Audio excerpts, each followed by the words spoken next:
Niyanyanyisa njalo bafowethu, niyacasula nina sometimes. Ngihlangabezana nama-post la alokhathi lama-post Khuzani siyabonga uqasha DSD into oyenza kuKhuzani bafowethu. Bafowethu emculweni ngumaskandi kumaskandi. Animoza futhi nikudelela abaculi bafowethu. Niyabeyisa abaculi, nithatha abanye abaculi nibagibeze emakhanda abanye abaculi.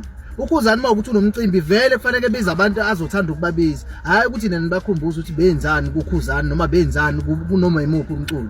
Nimehlisa isithunzi la umuntu unezingane uzele. Zithini mayibona amaposteni emneka ngeenhlamba kanje. Niyaphapha sometimes nina ngisupport yeni nje seniphaphela abaculi. Niyaphapha. Yekelana ukuphapha ukukhatha abaculi nokuthi nijwayeza abanye abaculi ngabanye abaculi. Ivale le video mfowethu. Hey siyakhala lapha nesikora uUltramed isikora saka Red Nation sithi musana ukuphapha nina right kunezinto kanje okubantu kumele beyazi umlando angeke su-edit siwushintshe ngendlela oyiyona angeke siwuyeke ngoba kunabantu abathize abangasafuni umlando ukuthena ukhunjuzwe ukuthi kuhamba kanjani uKhuzani kwacula noDSD ndawonye okunodlubheke lapho ingoma yabo yayimnandi kakhulu. So uma beshaya le ngoma ke kwaba nezivumelwano ukuthi bazocula kanjani lapha bahamba khona. Kodwa wagcina omunye esehamba yedwa engasabatsheli lapho ukuthi eyisiqashiwe eseyithathela ama deals. Asikho ke lapho. Ngizovela ngijampe ngiye ku2020 ingoma ijele eyangena uKhuzini kwi-top 10 neka bani emthandeni ethi amageja. Zangele lezo ngoma lezo kwi-top 10 kwavotwa. So makuvotwa ke kaKhuzani yashawa number 1 more than 900,000 amavoti kaMthandeni number 2 ngo more than 300,000 wamavoti. Bashaye kabani kaBig Zulu ehamba nobani intaba seDubai kanye noRicky ingoma eyayithena ngifuna ukuba nemali. Le yayimnandi kakhulu lapho waqala khona ukuthi bawuzona phela uMaskandi. Right. Abalandi bakaMthandeni ke bangela ku Facebook bavele batrendisa ukuthi ingoma Mthandeni ishawu number 2 bembongela nje. Bebongela iqhawe lapho. Lokho waze kwenza kuvela ipokozo. Khona ipokozo elikhona phela ku Facebook lizenza uKhuzani. Lakhuluma ke lokho likhulumayo. Vele inhloso yepokoza la wenza umsebenzi. Waseyakhuluma kuDSD engaboni ukuthi ipokoza leli.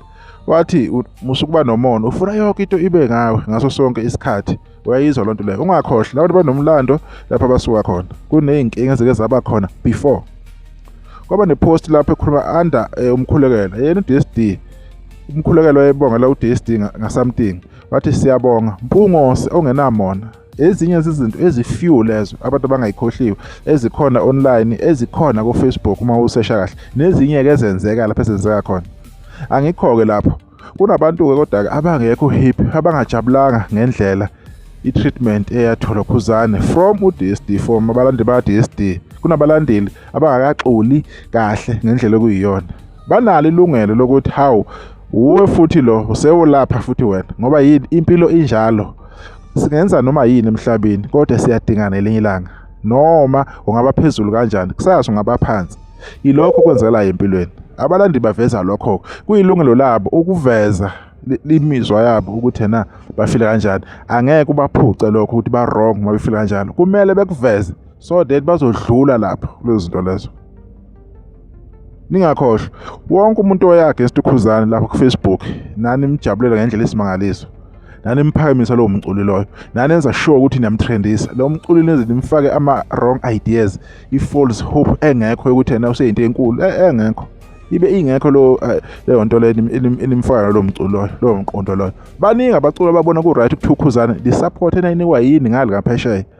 So ningazo lawula abalandeli ukuthi bafile kanjani ngezimo ezithize engabaphathanga kahle izinto ezikhona emlandweni zi-recorded bantu bayazazi as much as abanye abalandeli baKhuzani sebadlula lapho sebe right bengenankinga kodwa kusalayo umonakalo wadaleka ngezinto ezakhulunywa abanye abaculi kuKhuzani umonakalo awusoze wavaleka wavuleka igap elide kabi okwavulela ukuthi abanye abantu bekwazi ukuthi bedela uKhuzani noma kanjani phela wayivika uCelemba uKhuzani kumageze evika uCelemba ngapha ku DSD evika uCelemba ngapha emdletsheni evika uCelemba lawo ezinye izindawo.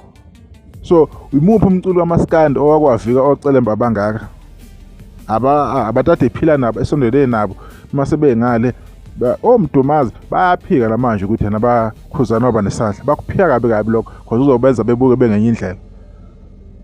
Asikho-ke lapho. Ngifuna nje ukuveza ukuthi abalandeli baKhuzani aningabenzi ngathi emakhanda basile uma bekhuluma izinto bese nifuna ukubakhuza. Nama ema-Blue Nation, hayi abalandeli kumele bekuveze nibabone ukuthi abalandeli beqhawe kunento ethize esesey'nhliziyweni zabo eyahlala kabi. Kumele nikwazi lokho. Le nto lokhu nicindezela ama-feelings nemizwa yabantu yilokho okwenza ukuthi izimo zibe nzima. Iyabhamuka le nto bolokhu uyifihla. Into uma lokhu uyicindezela ibhamuka kabuhlungu. Mina ngi-happy uDSD ukuthi uqashiwe.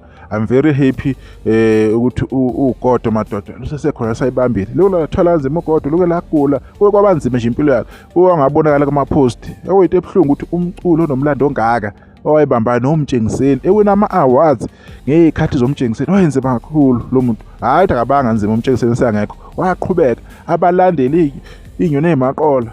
Yabona mase befakile ama-shirt injobani la black and white ama-shirt. It was beautiful. It was amazing to watch. Angeke ke sivume kumlando ke kaDSD ukuthi uphele. Kodwa along the way ehamba kunamaphutha amaningi enzeka. Lokho ke okumele abalandeli ke bekumukela ukuthi kwenzeka sekudlulile. Kodwa laba abasafila ngathi bayayifila le nto leyo because isafila ngathi it's yesterday. Vele empilweni awuhlala uma endaweni yodwa. Isimo siyashintsha. Awuhlala wazana nabantu abafanayo.